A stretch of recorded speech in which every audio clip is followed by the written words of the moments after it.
Well, it is time once again for our MLB power rankings, and things have actually moved around on the board this time. Braves really skunked those Dodgers and really knocked them back in their place, and then the Marlins piled on right when we needed the Marlins to, of course, win. Yeah, that's what we needed. But taking a look at our power rankings, we have the Atlanta Braves in the number 1 overall spot, followed by the Baltimore Orioles at 2, the Tampa Bay Rays at 3. The Houston Astros at 4, and the Los Angeles Dodgers rounding out the top 5 at number 5.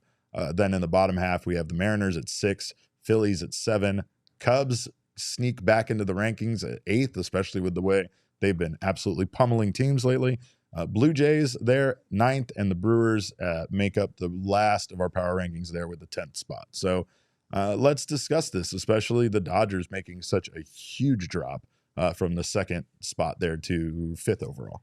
I mean, that's not huge, Derek. Let's not be overly dramatic. They are a worse team than the Rays. Let's go.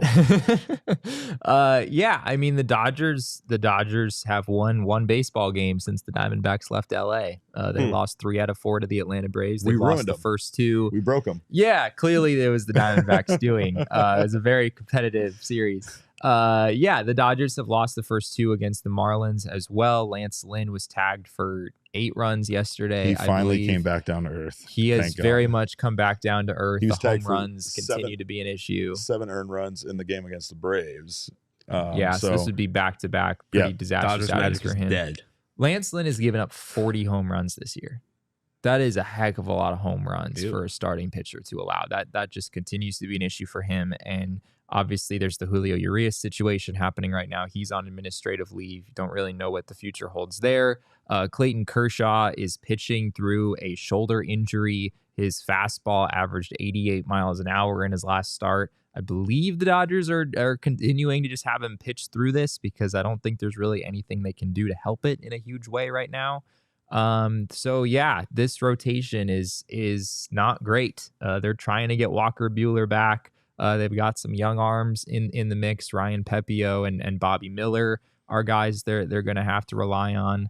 But yeah, it's not the Dodgers starting rotation that you're used to seeing from years past. There's some serious depth issues here.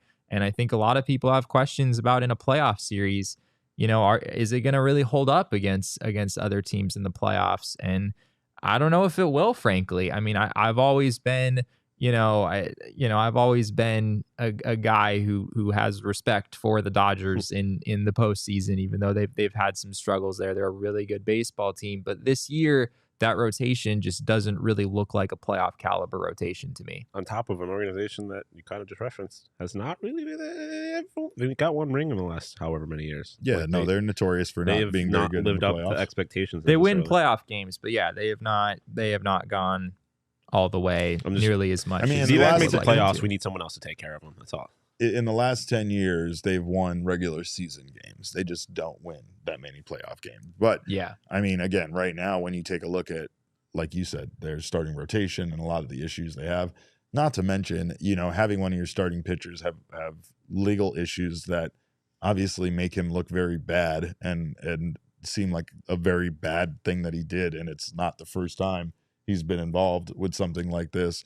It's got to be demoralizing to the clubhouse as well. It can't feel great. Like when you're, I mean, we talked especially about a clubhouse that is full of guys like Mookie Betts and Freddie Freeman who have assaulted the fucking yeah, we've talked about how hard it is to hate a lot of the Dodgers players, but then it's very easy to hate some of them that do terrible stuff. But I mean, my point is like, to your point, those are like, it seems like there's a lot of really good people. Yeah. And so it probably that much more takes its toll on the clubhouse, where it's like, damn, that guy might be a piece of shit. Not to mention the fact that they have enough of a lead, like we talked about yesterday, where they're not really in a fight right now. I mean, it's not to say that losing especially games after getting their ass kicked by the Braves, right? But I'm just saying they have such a substantial lead that they just kind of have to be mediocre the rest of the way for them to lock up the NL West. So it's not like they're in a position where they are fighting for the NL West spot. However, this that I think that all kind of spells a little bit of a disaster for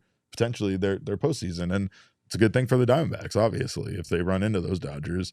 And I still am thinking about how Brent Strom got me fired up with his comments about like, the pressure's on them playing a team like the Diamondbacks in the playoffs. The Diamondbacks make the playoffs. There's not a shred of pressure on them, basically, under any circumstance. Just do damage, son. Do whatever.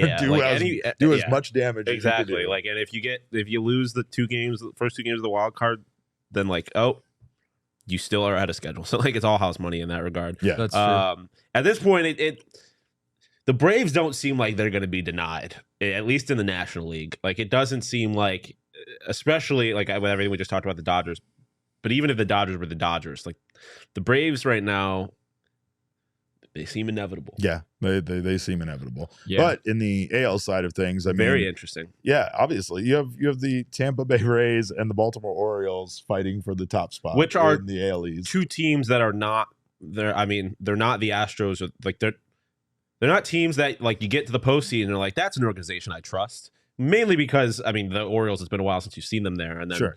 The Tampa Bay Rays, they're just a different team every time. Every time they're in the playoffs, they're completely. You don't know what to expect from them. I mean, Arandia Rosarena could be like the kind of guy that completely disappears, or is also the best player in the MLB postseason. So and they also had their own thing with Wander Franco, right? Well, and that's another thing that it seems like it galvanized them a bit because instead of seeing them go in the other direction, you saw this team start to play fairly good after he was removed from it. And I mean, in some cases, maybe like that's well, how, you honestly don't know. Like, I guess the Dodgers could also, and it's again, like you were saying, they aren't necessarily needing to win games as much right now, but like it could be a similar like, no, this is not like, it could be bulletin board material. Like, oh, fuck all them. They think now that we lost this one guy, we're not going to be as good. Sure, like, sure. Let's show them, which I hope is not the case. Let's show them we don't need him.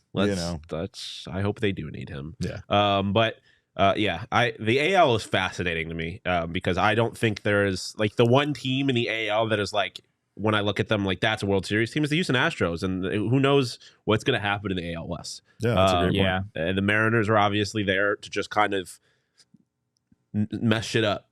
Yeah. And then the Rangers are still probably like the deadliest roster in baseball on paper. Not even on the top 10. They fell right off the power rankings. So who knows what could happen in that division?